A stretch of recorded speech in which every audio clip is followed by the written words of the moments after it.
can bring down the cost of solar by reducing the cost per acquisition on the sales and marketing side. Solar and battery companies spend a lot of money trying to pursue and educate potential customers. The cost per acquisition or cost per closed customer can get as high as $5,000 or more per customer. And so those costs have to be spread out somehow. So for every solar system that gets sold, a certain amount of that goes to pay back marketing and sales. And extra cost, extra $5,000 of cost on sales is a lot. That can be a lot of years of solar production. So how can we bring down the cost per customer? How can we find a way to reduce the marketing expense, the advertising, and the commission? Because those costs are real, and those increase the cost of the project. So one way to bring down the cost of solar without changing the hardware at all would be the cost per acquisition. And man, Meta, which Facebook and Instagram, I mean, I know why those guys are getting rich.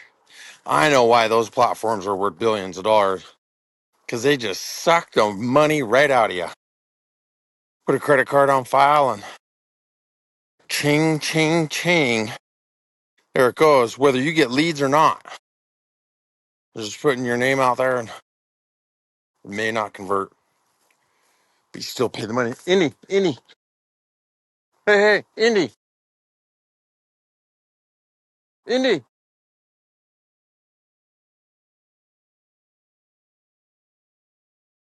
Indiana Jones.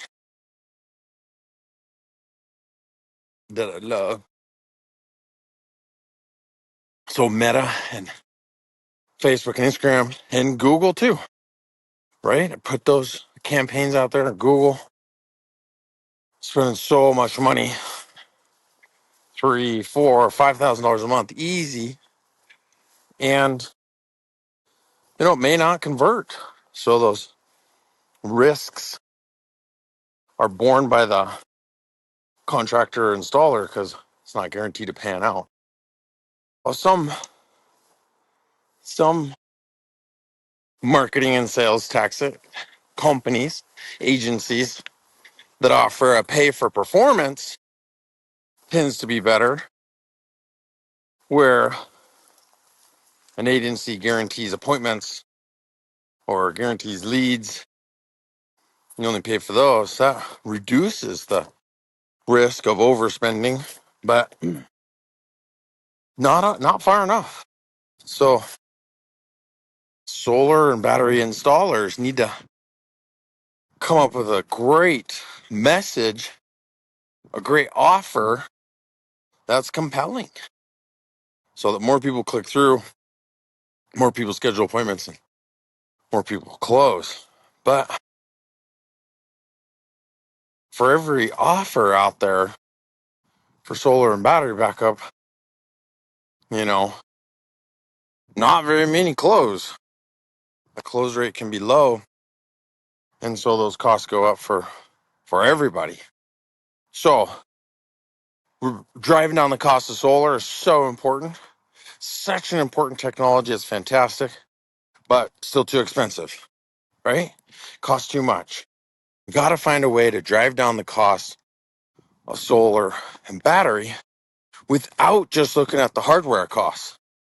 Because the hardware costs, man, those are what they are. You get a little bit of a discount for volume. Yes, get some specs from the manufacturer. That's all good. But they got a building, they got R&D to cover, and they have real costs to cover, including shipping and logistics. So there's not a lot of room for changes there. Instead, we're talking about soft costs. which is how we deliver the product, how we share it. One good example is in-home presentations. So putting a salesman in a car, having them drive long distance, we'll just use long distance as an example, sit down with the homeowner and present a proposal. It's a pretty high cost delivery method versus, let's just say, for example, a webinar, GoToMeeting, Teams now, Zoom. Everyone's used the term Zoom from COVID. That delivery method's a lot cheaper. It's not as personal, maybe not as good. Maybe people don't know how to operate these remote meetings. There's a lot of reasons why someone wants that in-person meeting. But what it does is it jacks up the cost. So by saying, yeah, I want you to come out and see me, we're just increasing the cost for everybody. And I'm not blaming it on any one person, but because that's not true. Instead, the vendor can make a choice and use different techniques to present remotely. That's one good way to bring down the cost per acquisition is try to have a great remote presentation that shows the value through discussion and save those on-site meetings for when it's really required, which is maybe the site assessment or install for sure. We know we got to be on site for the install. There's no such thing as a remote install. That's just not a thing. But it would bring down the cost substantially if that was the only trip to that site would be to do the installation. Instead, usually we have multiple trips. You got a sales trip, sales presentation, maybe multiple of those presentations. We've got a site survey. A trained person goes out, flies a drone, takes some photos. Okay, really stack those costs up a lot before we even do the install. Then the install can take a couple days, 2-3 days, specialized labor, specialized equipment and tools, a lot of training. So those costs, all those costs don't have anything to do with the solar panel or the battery or the racking or any of the hardware. So instead, try and drive down those soft costs. And what we do is we use a different technique or different delivery method to bring down those costs. Good example that I always like is Southwest. It's because I studied Southwest Airlines. They're a low cost provider. Their goal was to bring down the cost of airfare. Same it is to driving between in Texas. So does Southwest provide a inferior product? No, they don't. They provide a great product. In fact, they're one of the most profitable airlines for a long time. They're the only ones that were making money at one point. So they just chose a different delivery method. No assigned seats, no first class, right? You line up in a herd. They did all kinds of things to deliver that product differently so they could bring the price down. And that didn't mean that the pilots were unsafe. And it didn't mean that the airplane was unsafe either. They just found a new way of providing that solution at a lower cost because they were intentional. Being intentional at driving down the costs means you're going to find ways to shave a little bit off of everything. And all of a sudden it adds up to something meaningful. So another great example I like is Costco. Costco is a low cost provider. Now, there's a few things that are totally obvious. Like they are in a warehouse. Costco is a giant warehouse, concrete floors. It's not fancy at all. It's just a big warehouse. Their stuff's on pallets. You're picking clothes off of pallets. They're not even hung up on racks. And the few times I go into Costco, it's just piles of clothes. Looks like crap. But Costco has found a way to bring so much value to you. You don't care that it's in a warehouse. You don't care that you're paying a membership.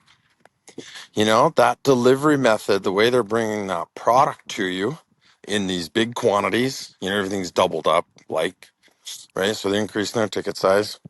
And they're cheaper per unit, higher quantity. So it doesn't work for everybody. Another one they use are these limited availability. They might bring in office furniture or certain components for just a short period of time, and when it's gone, it's gone. I remember trying to buy a desk there, and I really liked it. Went back the next day to buy it, and it was gone. That was it. Weren't there anymore. So on the solar and battery side, we can find new ways of delivering these products at cheaper, even though they're still high quality products, still from well-known manufacturers, still rated really well, and honestly delivered by companies that do a really great job, but might not have that same flashy appeal to it, might not be that same big office, might not be the Rolex watch on the salesperson. And I think that's okay because they're looking for ways to deliver the product, same products or better at less. That's just so attractive, and it has to do with the soft costs. So look for soft costs, try to find ways to bring the soft costs down. And if you do have a vendor like Repower, whose goal is to bring down the cost of solar to a point where it's a no-brainer, you just do it. We know it'll save us money right away. And in the long term, I'm going to save a lot of money. I'm going to structurally change my finances and make a great decision that's going to pay back for a long time in the future. So we've done things structurally to make our product cheaper. And one of those ways that we do it is speed. We want to organize ourselves so that we're fast. And it doesn't mean sloppy. It means fast. Completing the installation, completing the sales process, completing inspection, completing the plan set fast. Not because it's sloppy, but because we're really intentional, making decisions about removing parts or eliminating steps or doing things as part of a standard kit or a standard method so that we can deliver these products a lot cheaper. And some installers will tell you it just takes one bad customer to screw all that up.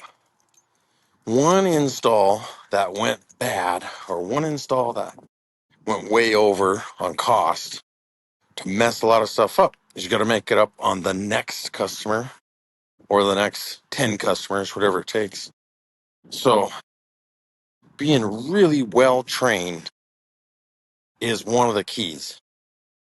And so you got to ask the installer, what kind of training do you do? What training level does everybody have? What kind of certifications or proof that they're trained, that everybody's trained, really well trained? And ask other customers, prior customers, how long did it take? How long did the install take? 1 day, 2 days, right? Compared to 3 or 4. And there's your cost savings on the soft side.